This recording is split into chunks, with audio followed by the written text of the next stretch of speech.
Bom dia, boa tarde, boa noite a todos. Estamos dando continuidade ao estudo do Evangelho segundo o Espiritismo. Hoje, no encontro número 26, estudando o capítulo 5, Bem-aventurados os aflitos, parte 6. Vamos lá então. Item 5.6. Hoje vamos falar do suicídio. No encontro passado, nós falamos nos motivos da resignação. Então, hoje nós vamos falar sobre o suicídio e a loucura. Item 14. A calma e a resignação auridas da maneira de considerar a vida terrestre e da confiança no futuro dão ao espírito uma serenidade que é o melhor preservativo contra a loucura e o suicídio. Com efeito, é certo que a maioria dos casos de loucura se deve à comoção produzida pelas vicissitudes que o homem não tem a coragem de suportar. Ora, se encarando as coisas deste mundo da maneira por que o Espiritismo faz que ele as considere, o homem recebe com indiferença, mesmo com alegria, os reveses e as decepções que o houveram desesperado noutroras circunstâncias. Evidente se torna que essa força que o coloca acima dos acontecimentos lhe preserva de abalos a razão, os quais, se não fora isso, a conturbariam. Então, vamos lá. No primeiro parágrafo aqui, a calma e a resignação auridas da maneira de considerar a vida terrestre e da confiança no futuro dão ao espírito uma serenidade que é o melhor preservativo contra a loucura e o suicídio. Com efeito, é certo que a maioria dos casos de loucura se deve à comoção produzida pelas vicissitudes que o homem não tem a coragem de suportar. Ou seja, de onde eu tiro essa calma e esta resignação que podem me ajudar a preservar-me contra a loucura e o suicídio? Como está aqui no texto, da maneira de considerar a vida terrestre e da confiança no futuro. Ou seja, a partir do momento que mudamos a nossa forma de ver a vida e consideramos o conceito de vida futura, nós temos mais chance de desenvolver essa calma que o texto atribui. O enlouquecer que aqui é citado, não é desenvolver a esquizofrenia. O enlouquecer aqui é o perder o contato com a realidade. É achar que eu posso fazer qualquer coisa que me venha à mente, bater nas pessoas, agir com violência desmedida, achar que posso roubar, é uma perca de contato com a realidade espiritual. Se eu tivesse condição de pensar a realidade como um espírito deve pensar, eu teria a real noção da realidade da lei da causa e efeito. Jamais eu faria mal a alguém. Por que que eu jamais faria? Porque eu sei que eu terei uma efetiva punição desse meu ato. Continuando aqui. Com efeito, estão acompanhando? Com efeito, é certo que a maioria dos casos de loucura se deve à comoção produzida pelas vicissitudes que o homem não tem a coragem de suportar. Então, o que normalmente leva o indivíduo a isso? Os problemas, as dificuldades que a vida apresenta.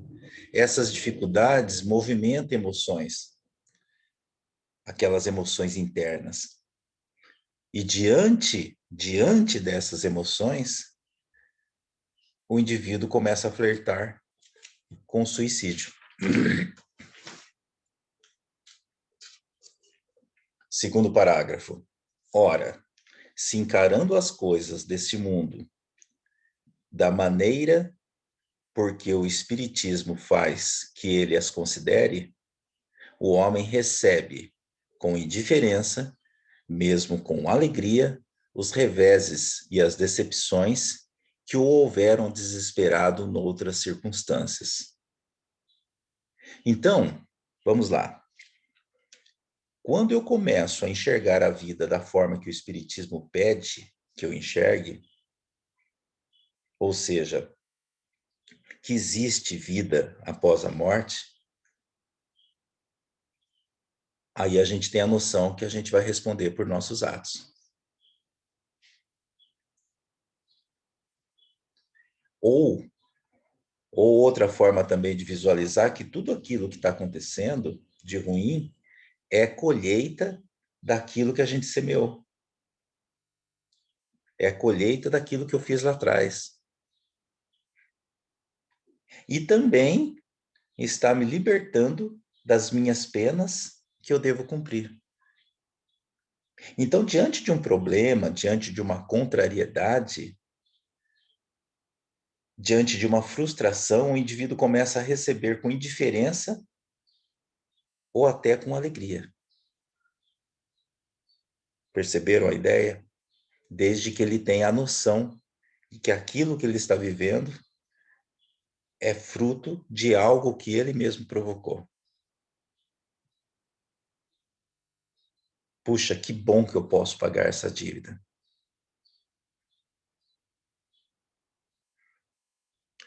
Continuando aqui. Evidente se torna que essa força que o coloca acima dos acontecimentos lhe preserva de abalos à razão, os quais, se não fora isso, a conturbariam. Então, isso aqui é um método, se você souber aplicar. Se você está com muitos pensamentos negativos, se você está pensando em desistir, a sugestão aqui é: volte teu foco para aquilo que aquilo que o espírito precisa de fato.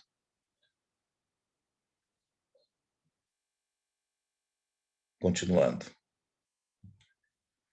Item 15. O mesmo ocorre com o suicídio. Postos de lado os que se dão em estados de embriaguez e de loucura, aos quais se pode chamar de inconscientes, é incontestável que tem ele sempre por causa de um descontentamento. Quaisquer que sejam os motivos particulares se lhe apontem.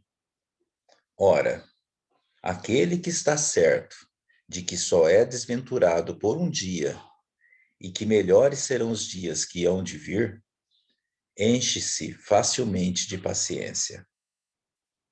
Só se desespera quando nenhum termo divisa para os seus sofrimentos. E que é a vida humana com relação à eternidade, se não bem menos que um dia? Mas, para o que não crê na eternidade e julga que com a vida tudo se acaba, se os infortúnios e as aflições o acabrunham, ou seja, que o desanimam, as aflições que o desanimam, unicamente na morte vê uma solução para as suas amarguras. Nada esperando, acha muito natural, muito lógico mesmo, abreviar pelo suicídio as suas misérias.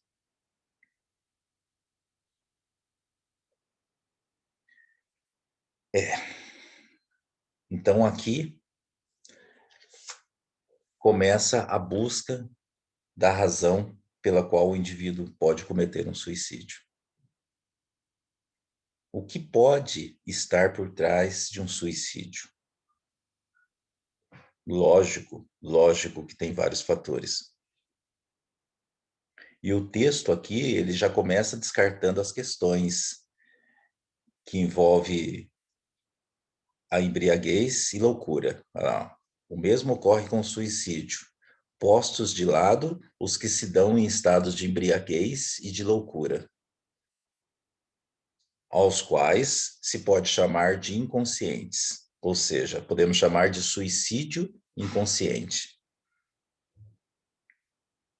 Então, o texto aqui ele descarta as situações que envolvem estados de embriaguez e loucura, que são chamados, como eu disse, de suicídio inconsciente. Um exemplo. Se eu bebo, eu pego a minha moto, eu pego o meu carro, eu sofro um acidente e morro, então isso aqui, esse fato, é um suicídio inconsciente. Mas é um suicídio. O que me traz a responsabilidade pelo ato é o quanto de conhecimento que eu tenho sobre aquele risco.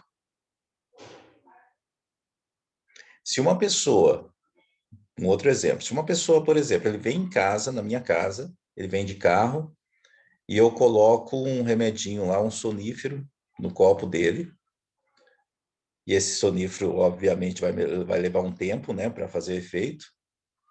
Ele entra no carro, vai embora, pega a rodovia, o remédio começa a atuar. Então, aí ele bate o carro e morre. Isso, nesse caso, não é um suicídio, porque a pessoa não tinha consciência do que estava acontecendo, nem que ela se drogou, entendeu? Agora, se eu tenho a consciência que isso vai alterar a minha percepção ou meu reflexo, e isso foi suficiente para que eu me distraísse de frear a tempo, então eu sou um suicida.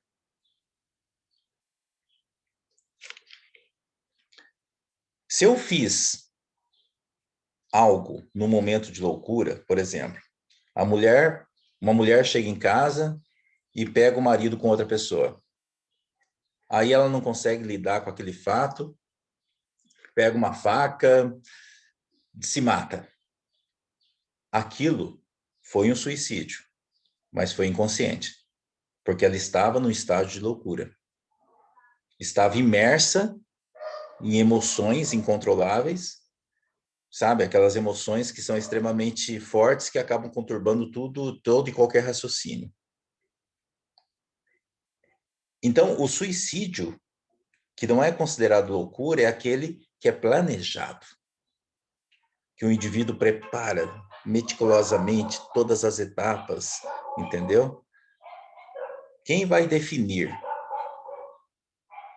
obviamente, o que é e o que não é a lei maior e a consciência do indivíduo. Ou seja, você pergunta, se ele se matou, é tudo uma coisa só? Não, não é. Existem formas diferentes de praticar esse ato. Então, quanto mais consciente você está quanto ao risco que você corre em determinada circunstância, mais responsável você é por isso. Um exemplo no nosso dia a dia, se você fuma sabendo que que aquilo pode gerar um câncer, é um suicídio consciente. Estão entendendo?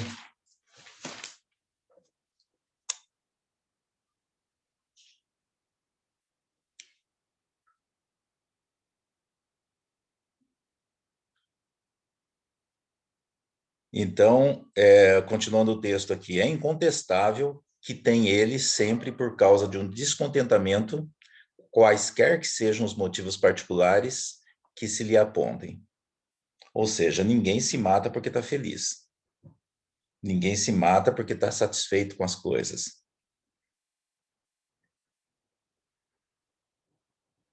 Ora, aquele que está certo de que só é desventurado por um dia e que melhores serão os dias que hão de vir, enche-se facilmente de paciência. Só se desespera quando nenhum termo divisa para os seus sofrimentos. E, e o que é a vida humana com relação à eternidade, se não bem menos que um dia? Então, aqui nesse pequeno pedacinho do texto, o que eles estão colocando? A vida humana é muito pequena diante da espiritualidade. Então, isso serve para aquelas pessoas que vão passar por uma situação crônica, a tetraplegia, amputação, cegueira, surdez. O que eles estão dizendo aqui no texto é que isso pode durar a vida toda para você ficar nessa cadeira de rodas. Mas quando isso acabar, ela vai terminar de fato. Ou seja, a sua aprovação termina. Essa sua aprovação termina se você soube lidar com esse fato. Então, quando eu recebo o diagnóstico, que eu sei que é crônico, eu tenho a plena consciência que não vou me curar. Sei, claro, na melhor perspectiva que eu possa ter na vida, que algo no futuro possa surgir que de repente vai me ajudar nessa cura. Mas hoje é essa a realidade. Hoje é esse o diagnóstico. Então, eu aceito e falo, eu vou saber trabalhar, eu tenho que saber trabalhar com essa situação. Agora, há outros casos, há aqueles casos que a pessoa perde o emprego, né? Que todos nós sabemos que é algo que eu posso retomar um pouco mais à frente. Mesmo que você não tem nada hoje para fazer, você alguma saída você pode ir atrás. Você pode sair catando latinha, né? Claro que hoje em dia essa questão de buscar esses produtos recicláveis tem muita competição, mas algum dinheiro, por menor que seja, você vai fazer. Nem que seja para comprar um miojo. De fome, é isso. De fome e de sede, você não morre. Dependendo da situação, você pode até acabar morando na rua, mas não chega ao ponto de morrer por causa da perda do emprego. Se você disser para si mesmo, eu não vou aceitar essa situação, eu vou sair disso, você sai.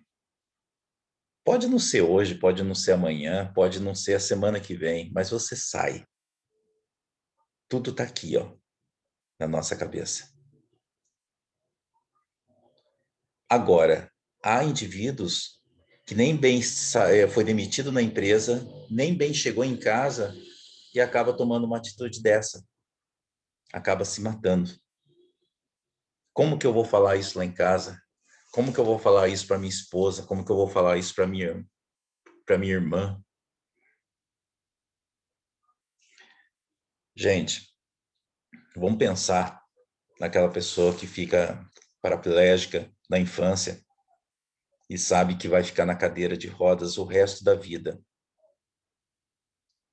Essa pessoa, se ela se mata, sim, ela tem um nível de responsabilidade, obviamente. Agora, imagine uma pessoa que perdeu o emprego, que teoricamente ficaria 6 meses, ficaria um ano numa situação difícil, e ela também toma a decisão de se matar. Obviamente que essa postura, o peso dessa decisão vai ser muito maior do que a primeira.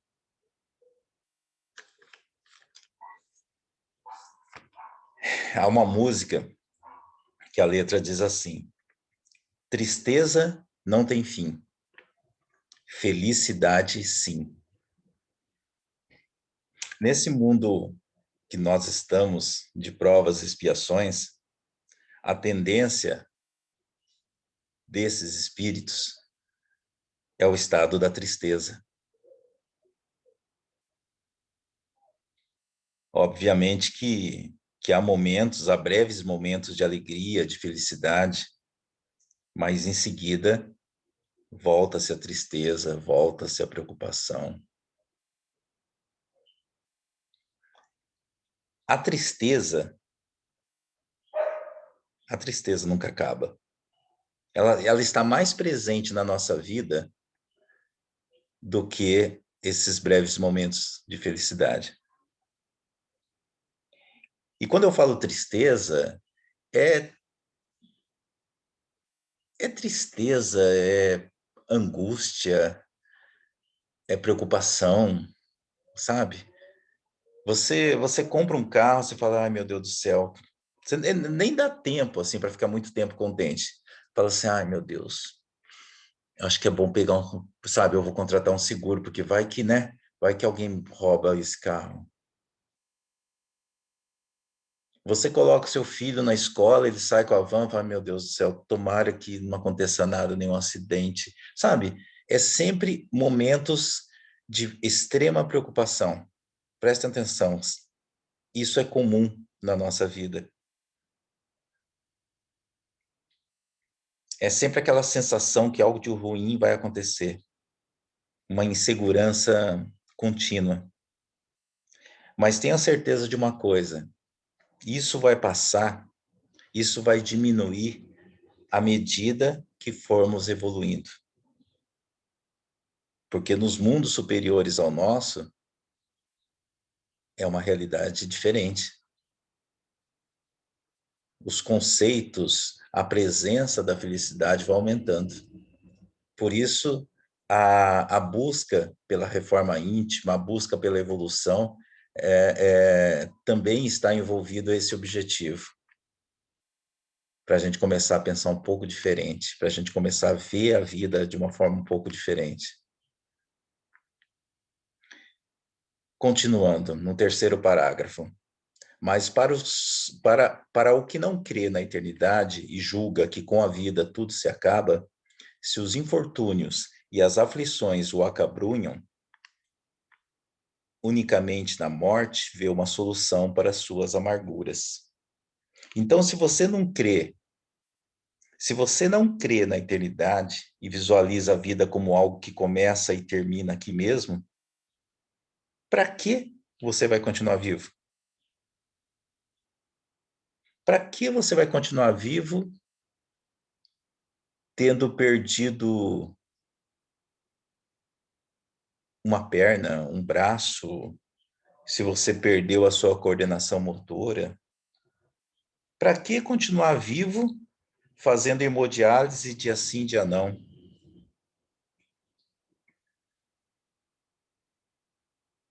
Entenderam? Para essas pessoas que não crê na eternidade, julga que a vida tudo se acaba, esse é o pensamento. Continuando. Nada esperando, acha muito natural, muito lógico mesmo, abreviar pelo suicídio as suas misérias. É isso que eu estou acabando de falar. Esses indivíduos têm responsabilidade porque o espírito tem consciência disso tudo. Se o espírito está aqui na Terra, ele já sabe que é um espírito, mas se por exemplo, se um ateu, se um agnóstico comete um suicídio, o demérito dele é menor do que o mesmo ato praticado por um espírita. Por quê? Porque esses indivíduos, o espírita, o budista, enfim, eles têm consciência que existe uma vida após a morte. Então, a sua pena será maior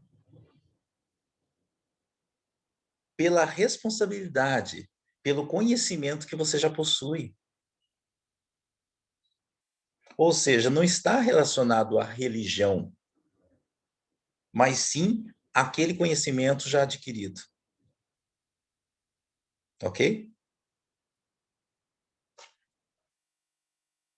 Vamos lá em frente. Item 16. A incredulidade, as simples dúvidas sobre o futuro, as ideias materialistas, numa palavra, são os maiores incitantes ao suicídio. Ocasionam a covardia moral. Quando homens de ciência apoiados na autoridade do seu saber, se esforçam por provar aos que os ouvem ou leem que esses nada têm a esperar depois da morte. Não estão, de fato, levando-os a deduzir que, se são desgraçados, coisa melhor não se resta se não se matarem? Que lhes poderiam dizer para desviá-los? O que lhes poderiam dizer para desviá-los dessa consequência? Que compensação lhes podem oferecer? Que esperança lhes podem dar? Nenhuma, a não ser o nada. Daí se deve concluir que, se o nada é o único remédio heróico, a única perspectiva, mais vale buscá-lo imediatamente e não mais tarde para sofrer por menos tempo.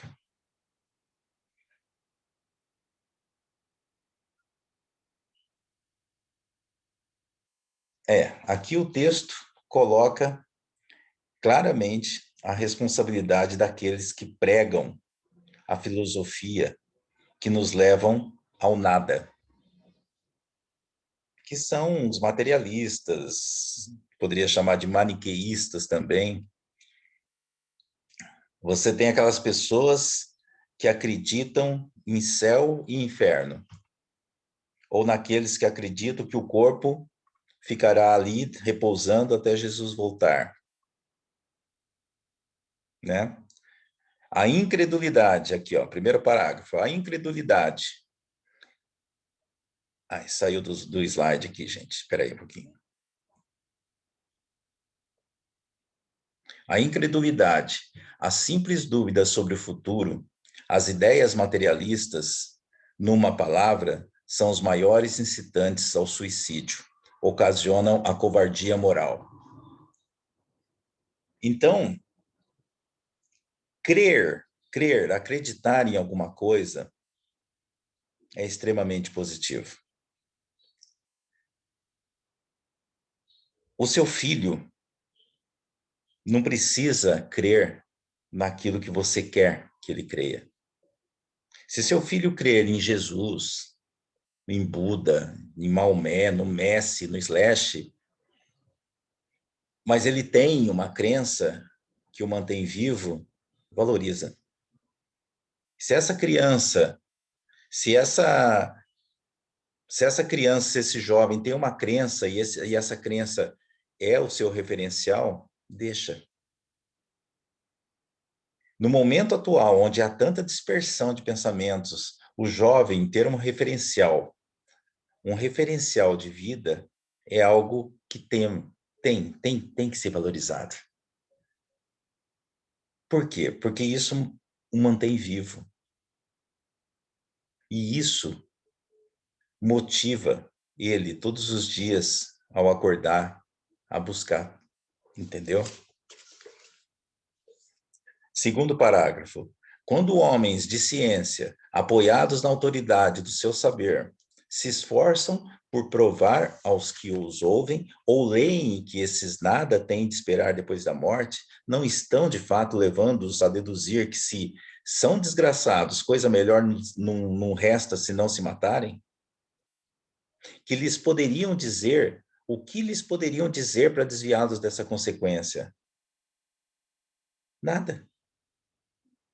Nada, porque o indivíduo não acredita, né? Que compensação lhes podem oferecer? Que esperança lhes podem dar? Nenhuma, a não ser o nada. Daí se deve concluir que, se o nada é o único remédio heróico, a única perspectiva, mais vale buscá-lo imediatamente e não mais tarde para sofrer por menos tempo. Então é aquele pensamento. Se eu ficando aqui ou me matando, eu irei para o nada, então eu irei para o nada, né? Para que eu ficaria aqui? Sendo que o que eu estou ouvindo é que não existe nada. Ficar aqui sem emprego, ficar aqui sem as duas pernas, ficar aqui vendo minha esposa doente todos os dias, sem perspectiva de melhora, meu filho perdido na vida, né? Por quê? Porque a pessoa não consegue perceber que o que de fato a vida oferece, o que de fato essa existência propõe. Ele não vê, ele não consegue ver um sentido para nada.